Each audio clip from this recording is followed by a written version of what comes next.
Manny Pacquiao, kung ibang boksingero na dito, he will play safe.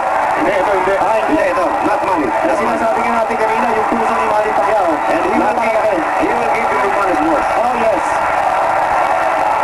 At ang 2006 Fighter of the Year, showing us bakit siya ang tinaguriang People's Champion. Our champion, Manny Pacquiao, na working at it. 12th round na, pumupupok pa. When he gives you something to be proud of. Lahat ng ensayo sa Cebu, sa Los Angeles hanggang sa Las Vegas, nagbunga dahil sa ganda ng kondisyon ni Manny Pacquiao. At nakita natin dito, si Barrera halos hindi na sumusunto. Ito, a little flurry for him, pero wala eh. Tawag ng isang tumatandang boksingero. Kung hindi pinanatan ng Manny, kita mo, napaka-sport ni Manny Pacquiao. He just let off a left punch at drop set Barrera, pero hindi. Napaka-gentleman ng Manny Pacquiao sa ibabaw ng ring. Totoo yan. Kung ibang boksingero yun, ganun mauuga-uga si Barrera. Alam mo, partner ng 11th round, Not Manny Pacquiao. natitak si Barrera ng 1 point for hitting at the brick. He never apologized, ha? Usually, a fighter goes over to the other fighter to say, pare, sorry, ha? Pero ito, hindi niya ginawa. Kasi hindi Pilipino. Oo. Manny Pacquiao saying, ano ba? Champion ka ba? Magpakita ka.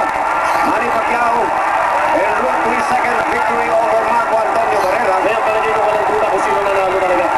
Here's Manny Pacquiao. Manny Pacquiao, what will be this one? Alam mo, sabi ni Manny, okay, tatanggap ako. Basta magpakita lang tayo. Inside of 30 seconds. Yan ang kampiyon. Manny Pacquiao. Ang puso ng Pilipino. Matapang talaga itong batang ito. Ito ang klase. Dito kayo magiging proud to be Filipinos, mga kapatid. Isang araw na paliligayahin muna tayo ng ating pambansang kabuo. Manny Pacquiao, a clear winner. Di ba hindi nakatotoo yung ating prediction na 6th round knockout? Ang importante, Manny Pacquiao winning this fight once again. And this one in a different fashion. In a boxer style. Yes, and Manny Pacquiao. I think he has put to rest. Kung sino ang nanalo sa lakong ito. I also think this is the end of Marco Antonio Barrera's career. Ang pinakita niya dito, hindi maganda, nakakahiya pa. But Manny Pacquiao showing that he will always rise to the occasion. Si Manny Pacquiao lumaba ng boxing.